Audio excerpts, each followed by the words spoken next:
জানেন কি বিয়ে করলে ৭ পাকে কেন ঘুরতে হয়? সনাতনী কারণটা জানুন। জানেন কি কেন বিয়ের অনুষ্ঠানে ৭ পাকে বাধা পড়তে হয়?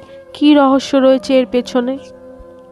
৭ পাকে বাঁধার অর্থ শুধু আগুনের চারপাশে ঘোরাই নয়, এই মুহূর্তে বিভিন্ন প্রতিশ্রুতিও দিতে হয় একে অপরকে।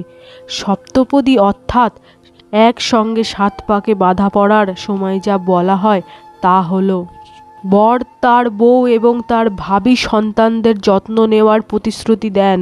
বিনিময়ে কনেও প্রতিশ্রুতি দেন যে তিনি তার স্বামী এবং তার পরিবারের যত্ন নেবেন।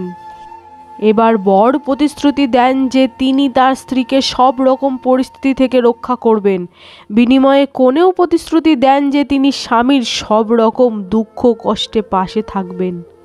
এবার বর প্রতিশ্রুতি দেন যে তিনি তার পরিবারের জন্য রোজগার করবেন এবং তাদের দেখভাল করবেন।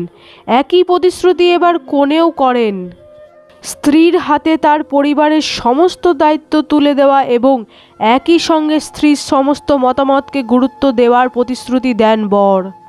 স্ত্রী তার সমস্ত দায়িত্ব ঠিকভাবে পালন করার প্রতিশ্রুতি দেন।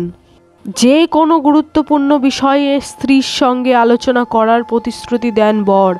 স্বামীকে সমর্থন করার প্রতিশ্রুতি দেন স্ত্রী।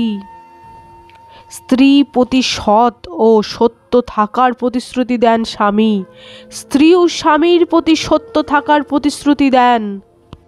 শুধু স্বামী হিসেবেই নয়, বন্ধু হিসেবেও সারা জীবন স্ত্রীর সঙ্গে থাকার প্রতিশ্রুতি দেন বর।